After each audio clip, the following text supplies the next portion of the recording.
Students, last video में हमने Dalton's law of partial pressure को पढ़ा।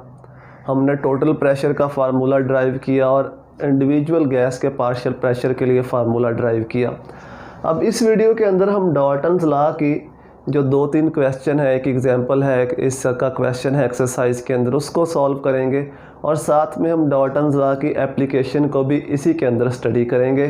तो ये मैंने एग्जांपल नंबर 6 की स्टेटमेंट लिखी हुई है, मैं आपको पढ़ के भी बता देता हूँ। वो कहता है mixture of hydrogen, helium and methane. 3 gases का मिक्सचर है। मिक्सचर के अंदर हमारे पास 3 गैसेस हैं। हाइड्रोजन है इस मिक्सचर के अंदर, हीलियम है और मीथेन है। हाइड्रोजन, हीलियम और मीथेन 3 गैसेस हैं।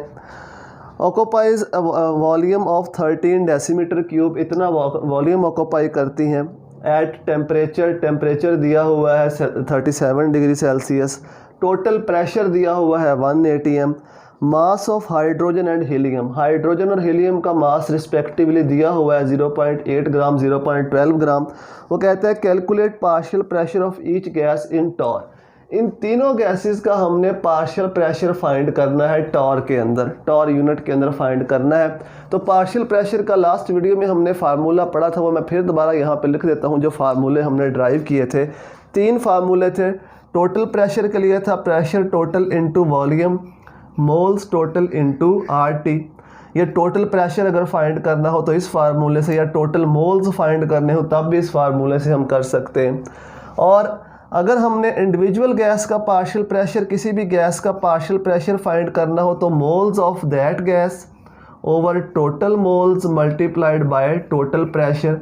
या इसको हम ऐसे भी लिख सकते हैं, partial pressure of gas is equal to mole fraction of gas into total pressure. ये मैंने बताया कि ये वाला जो हिस्सा है ये मोल फ्रैक्शन के इक्वल होता है। Moles of gas over total mole अगर डिवाइड करें तो ये मोल फ्रैक्शन आ जाती है। तो ये 2 फार्मूले जो हैं ये पार्शियल प्रेशर फाइंड करने के लिए हैं। इस फार्मूले से हम टोटल प्रेशर भी फाइंड कर सकते हैं, टोटल मोल भी फाइंड कर सकते हैं। ठीक है, तो अब देखो पार्शियल प्रेशर फाइंड करने के लिए गैस का हमें 3 चीज़ें रिक्वायर्ड हैं। टोटल प्रेशर हमारे पास है 1 atm। इस सवाल को थोड़ा सा समझना है, थोड़ा सा उलझा हुआ क्वेश्चन है। टोटल प्रेशर हमारे पास मौजूद है, टोटल मोल्स हमें चाहिए। टोटल मोल्स कब बनेंगे? जब हम इंडिविजुअल गैसेस के मोल्स को ऐड करेंगे। ये 3 गैसेस है हमारे पास, इनमें से 2 गैसेस का मास दिया हुआ है, हाइड्रोजन और हीलियम का। अगर तीसरी मीथेन का भी मास दिया होता तो तीनों के मासेस से हम मोल्स बना लेते, given mass by molar mass moles बन जाते। हर गैस के मोल्स आ जाते, मोल्स ऑफ ईच गैस, उनको जमा करते टोटल मोल्स आ जाते। फिर टोटल प्रेशर हमारे पास दिया हुआ है, फार्मूला ये कंप्लीट हो जाता। अब यहाँ पे प्रॉब्लम ये है कि यहाँ पे तीसरी गैस का मास नहीं हमें मालूम। 2 गैसेस का मास मालूम है, इनके मोल्स हम बना सकते हैं, लेकिन तीसरी गैस का मास नहीं मालूम। चूँकि तीसरी गैस का मास नहीं मालूम, उसके मोल भी नहीं है, तो टोटल मोल्स भी हम नहीं बना सकते। तो इस क्वेश्चन के लिए टोटल मोल बनाने के लिए जो फार्मूला इस्तेमाल होगा वो ये वाला फार्मूला इस्तेमाल होगा जो हमने लिखा है, pressure total into volume moles total into RT, ये वाला फार्मूला। अब इसको हमने टोटल मोल्स निकालने हैं, तो total moles is equal to pressure total into volume over, ये इधर जाकर डिवाइड हो जाएगा आरटी। अब देखो हमें क्या क्या चाहिए। टोटल प्रेशर है हमारे पास, इसको कन्वर्ट कर लो, 273 ऐड करो तो ये 310 केल्विन बन जाएगा। ठीक है, वॉल्यूम है हमारे पास, ये आर की वैल्यू नॉन एसआई यूनिट वाली आर की वैल्यू हम यहाँ पे लिखेंगे। तो आर की वैल्यू जो हम यूज़ करेंगे वो होगी 0.0821 atm डेसीमीटर क्यूब पर मोल पर केल्विन। ये वैल्यू आपने याद रखनी है। टेम्परेचर ये भी हमें दिया हुआ है। ठीक है, तो टोटल प्रेशर भी है, वॉल्यूम भी है, आर की वैल्यू भी है, टेम्परेचर भी है। पुट कर दो, टोटल मोल्स आ जाएंगे मिक्सचर के। टोटल प्रेशर कितना है 1 atm मल्टीप्लाइड बाय वॉल्यूम कितना है, वॉल्यूम देखो कितना है 13 डेसीमीटर क्यूब। यूनिट में साथ साथ लिख रहा हूँ ताकि एंड पे इसको कैंसिल आउट भी कर सकें। आर की वैल्यू 0.0821 atm डेसीमीटर क्यूब पर मोल और पर केल्विन। और टेम्परेचर कितना है 310 केल्विन, 310 केल्विन। ये पर केल्विन से केल्विन और ये हो जाएगा एटीएम से एटीएम कैंसिल, डेसीमीटर क्यूब से डेसीमीटर क्यूब कैंसिल, तो ये मोल्स आ जाएंगे, ये ऊपर जाके मोल हो जाएगा। तो टोटल नंबर ऑफ़ मोल्स हमारे पास आ जाएंगे इसको सॉल्व करके। ये आते हैं total number of moles 0.51 moles, 0.51 moles. एक चीज़ हमारे पास आ गई टोटल नंबर ऑफ़ मोल्स, ये आ गया total number of moles. Total pressure हमारे पास पहले ही है, अब हमने हर गैस के मोल्स निकालने हैं। तो दो गैसेस का तो मास दिया हुआ है, वहीं से उनके मोल्स बना लो दोनों गैसेस के। किस किस का मास है? हाइड्रोजन का और हीलियम का। तो हम लिखेंगे moles of hydrogen, moles of hydrogen. कितना मास है? 0.8 ग्राम। मोलर मास हाइड्रोजन का होता है 2, इसको डिवाइड कर दो तो हाइड्रोजन के मोल्स आ जाएंगे हमारे पास 0.40। ये हाइड्रोजन के मोल्स आ गए 0.40। इसके बाद मोल्स ऑफ हीलियम, मास दिया हुआ है 0.12 ग्राम। हीलियम का मोलर मास 4 होता है, 4, इसको डिवाइड करो तो ये मोल्स आ जाएंगे 0.03, 0.03। ये हीलियम के। अब किसके मोल्स रह गए? मीथेन के, जो तीसरी गैस है। तो उसका तो मास हमारे पास नहीं है, तो कैसे मोल्स निकालेंगे? उसके मोल्स निकालने का तरीका ये है, इन दोनों को ऐड करके टोटल में से माइनस कर दो। ये जो टोटल मोल्स हमने पहले निकाले हैं इसमें से माइनस कर दो, तो बाकी जो मोल्स बच जाएंगे। ज़ाहिर बात है 3 ही गैसेज हैं मिक्सचर के अंदर, तो अगर हम इन दोनों को ऐड करके टोटल में से माइनस कर देंगे, बाकी मीथेन के मोल्स हमारे पास आ जाएंगे। तो मोल्स ऑफ मीथेन हम कैसे निकालेंगे? ये होगा total moles minus moles of hydrogen plus moles of helium, यानी हीलियम और हाइड्रोजन के मोल्स को जमा करो और टोटल मोल्स में से माइनस कर दो, तो मोल्स ऑफ मीथेन आ जाएंगे। टोटल मोल्स है 0.51 minus moles of hydrogen 0.40 plus 0.03। इन दोनों को ऐड करो, इसमें से माइनस कर दो, तो मीथेन के मोल्स हमारे पास बन जाएंगे। मोल्स ऑफ मीथेन 0.084, 0.084 मोल्स हमारे पास बन जाएंगे। Moles of methane 0.084। तो ये तीनों गैसेस के मोल्स आ गए। टोटल मोल्स भी हमने निकाल लिए, टोटल मोल्स, ठीक है। तीनों गैसेस के इंडिविजुअल मोल्स भी हमने निकाल लिए और टोटल प्रेशर भी हमारे पास है। अब फार्मूला अप्लाई कर, तीनों गैसेस के ऊपर अलग अलग फार्मूला अप्लाई करके इसको सॉल्व कर लो।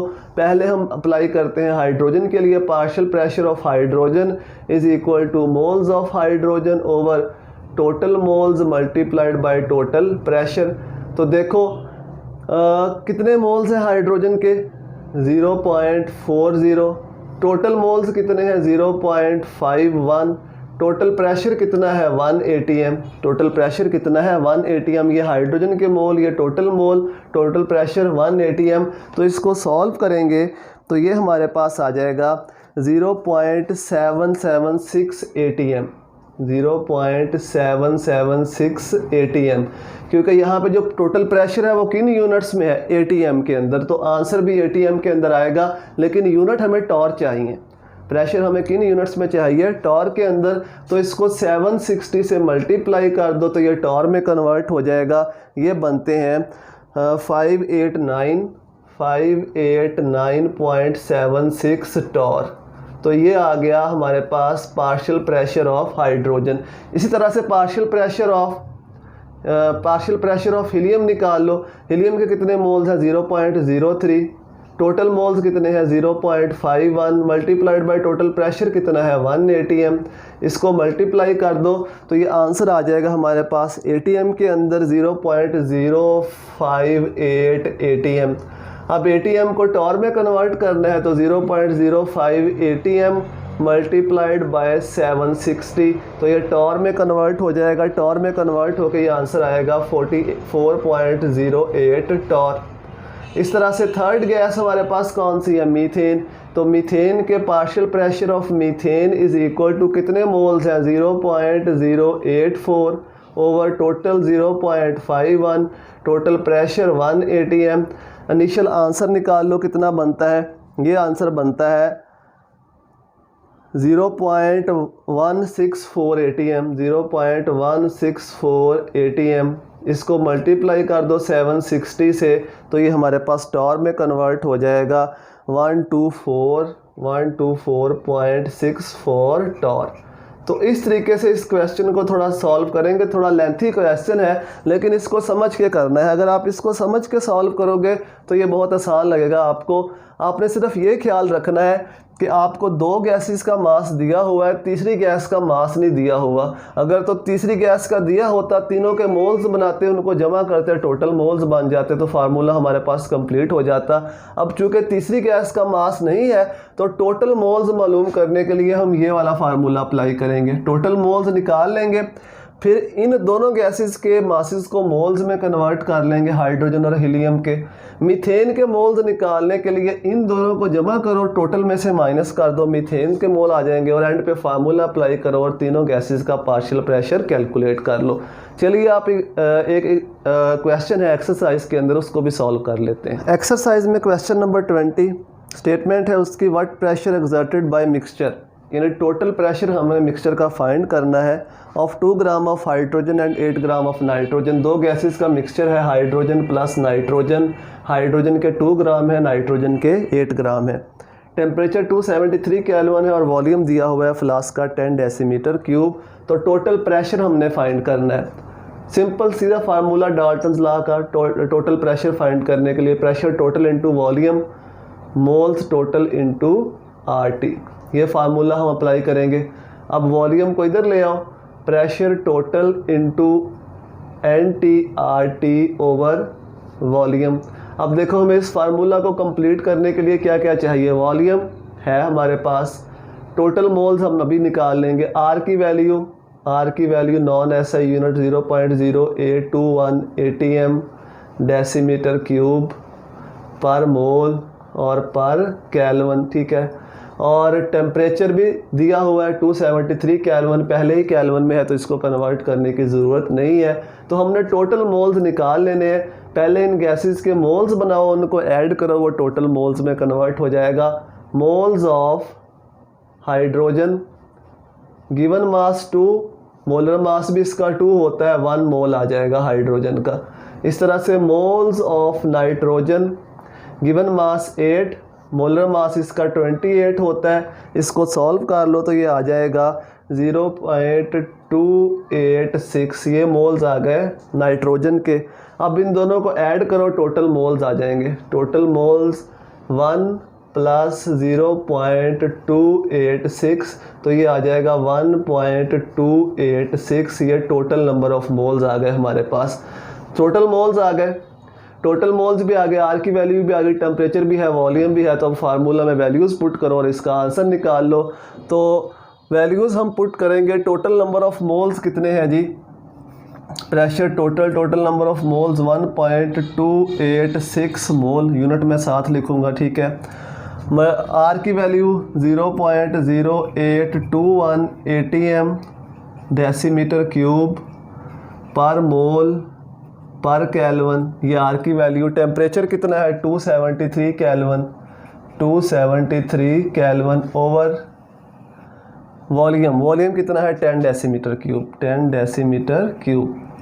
तो ये कैंसिल हो जाएगा, पर मोल से मोल कैंसिल, केल्विन से पर केल्विन कैंसिल, डेसीमीटर क्यूब से डेसीमीटर क्यूब कैंसिल। आंसर हमारे पास आ जाएगा ATM के अंदर।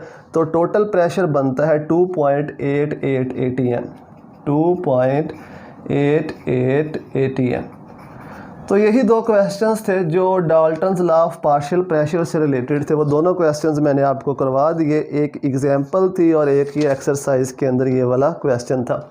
अब हम पढ़ेंगे डाल्टन्स लॉ की एप्लीकेशन। डाल्टन्स लॉ की क्या एप्लीकेशन है उनको हम डिटेल से डिस्कस करेंगे। चलिए अब हम बात कर लेते हैं एप्लीकेशंस ऑफ डाल्टन्स लॉ की, कि डाल्टन्स लॉ की क्या एप्लीकेशन है। 4 एप्लीकेशंस आपकी बुक में दी हुई हैं, उनके अलावा और भी एप्लीकेशंस होती हैं, लेकिन हम फ़िलहाल उन्हीं 4 एप्लीकेशंस को डिस्कस करेंगे। तो 1 बाय 1 उनको डिस्कस करते हैं, डाल्टन्स लॉ की एप्लीकेशन को। सबसे पहली एप्लीकेशन है collection of gases over liquid या over water. Collection of gases over water, ये हम पहले पढ़ चुके हैं कि अगर कोई गैस लिक्विड के अंदर मौजूद हो तो लो डेंसिटी की वजह से वो गैस जो है उस लिक्विड से बबल आउट होती है, उस लिक्विड से बाहर निकलती है। जिस तरह सोडा बोतल को हम खोलते हैं तो उसमें मौजूद कार्बन डाइऑक्साइड जो है वो बाहर की तरफ मूव करती है। इसी तरह अगर लेबॉर्ट्री के अंदर हम कोई गैस प्रिपेयर करते हैं, कोई रिएक्शन करवाते हैं जिससे कोई गैस प्रिपेयर होनी है और उस गैस को हमने कलेक्ट करना है, वो गैस हमें चाहिए फर्दर एक्सपेरिमेंटेशन के लिए, या हमें चाहिए कि वो कितनी गैस बनी है, तो उसको उसके गैस के प्रेशर को हम कैसे कैलकुलेट करेंगे? By using Dalton's law of partial pressure. Suppose हमने लैब के अंदर कोई रिएक्शन करवाया, किसी टब के अंदर ये रिएक्शन मिक्सचर है लिक्विड फॉर्म के अंदर, इस रिएक्शन मिक्सचर में गैस बनी, वो गैस ज़ाहिर बात है इस लिक्विड में बैठी तो नहीं रहेगी, लो डेंसिटी की वजह से मैंने आपको बताया कि वो गैस जो होगी इस लिक्विड से बबल आउट होगी, बाहर निकलेगी। यानी उस गैस को हमने इस लिक्विड के ऊपर इस सरफेस पे हमने कलेक्ट करना है, इस गैस को हमने इस लिक्विड की सरफेस के ऊपर यहाँ पे इसको ट्रैप करना है, इसको कलेक्ट करना है यहाँ पे। तो उसको वो जो गैस वहाँ से निकलती है इस लिक्विड से, अब क्वेश्चन ये है कि क्या ये गैस प्योर ड्राई गैस होती है? क्योंकि अगर हम इस गैस के पार्शियल प्रेशर को फाइंड करते हैं, कैलकुलेट करते हैं, तो वो ड्राई गैस के पार्शियल प्रेशर के इक्वल नहीं आता। एक्चुअली होता यूँ है कि जब ये गैस इससे बाहर निकल रही होती है लिक्विड से, तो हमें पता है लिक्विड भी हर टेम्परेचर पे एवेपोरेट करते हैं, इसके वेपर्स भी बनते हैं, तो गैस के साथ साथ इसके अंदर लिक्विड के वेपर्स भी होंगे जो अपना प्रेशर एग्जर्ट करेंगे, इसके अंदर लिक्विड के वेपर्स भी होंगे जो अपना प्रेशर एग्जर्ट करेंगे। इसका मतलब है जो गैस हमने यहाँ पे कलेक्ट की है ये प्योर गैस नहीं है, प्योर ड्राई गैस नहीं है, बल्कि इसके साथ वाटर वेपर्स भी मौजूद हैं जो अपना प्रेशर इसके साथ एग्जर्ट कर रहे हैं। तो ये जो हमने गैस कलेक्ट की है, इस गैस का जो प्रेशर है, प्रेशर ऑफ गैस, ये जो गैस हमने कलेक्ट की है ये किस किस के प्रेशर के इक्वल है? डाल्टन्स लॉ के मुताबिक pressure of dry gas plus pressure of water vapours. Water vapours भी साथ मौजूद हैं, तो उनके दोनों के प्रेशर्स को हम ऐड करें तो इस मोइस्ट गैस का प्रेशर आएगा। इस गैस को हम कहते हैं मोइस्ट गैस, यानी इसके अंदर मॉइस्चर मौजूद होता है, वाटर के वेपर्स मौजूद होते हैं। अब जो वाटर वेपर्स का प्रेशर होता है इसको एक्वस टेंशन भी कहते हैं। वाटर को आपको पता है एक्वा कहते हैं, तो इसको हम एक्वस टेंशन भी कहते हैं। टेंशन प्रेशर को कहा जाता है, एक्वा वाटर को कहते हैं। तो वाटर के वेपर्स का जो प्रेशर है उसको एक्वस टेंशन भी कहा जाता है। अगर हम ड्राई गैस का प्रेशर फाइंड करना चाहते हैं तो हमें क्या करना पड़ेगा? हमें वाटर वेपर्स के प्रेशर को इधर ला के माइनस करना पड़ेगा। तो pressure of dry gas is equal to pressure of moist gas, यानी जो गैस मॉइस्चर वाली है, moist gas minus aqueous tension. उसमें से जो वाटर वेपर्स हैं उसके प्रेशर को माइनस करेंगे तो हमारे पास ड्राई गैस का प्रेशर आएगा। तो इस तरह से डाल्टन्स लॉ को यूज़ करते हुए हम इस ड्राई गैस का प्रेशर फाइंड कर सकते हैं, वाटर वेपर्स के प्रेशर को उसमें से माइनस करके। सेकंड एप्लीकेशन डाल्टन्स लॉ की, वो भी बहुत इंपॉर्टेंट है। ब्रीथिंग के अंदर, in the process of breathing, जो हम सांस लेते हैं, ब्रीथिंग करते हैं एनिमल्स, उसके अंदर भी डाल्टन्स लॉ का बड़ा अहम रोल है। अब ब्रीथिंग में हमें पता है, एक तो हम इनहेल करते हैं, सांस अंदर लेके जाते हैं, दूसरा हम एक्सहेल करते हैं। जब हम इनहेल करते हैं तो हम ऑक्सीजन को इनहेल करते हैं, ऑक्सीजन अंदर लेके जाते हैं, और जब हम एक्सहेल करते हैं तो हम कार्बन डाइऑक्साइड को एक्सहेल करते हैं, ऑक्सीजन हम इन करते हैं, कार्बन डाइऑक्साइड को बाहर निकालते हैं।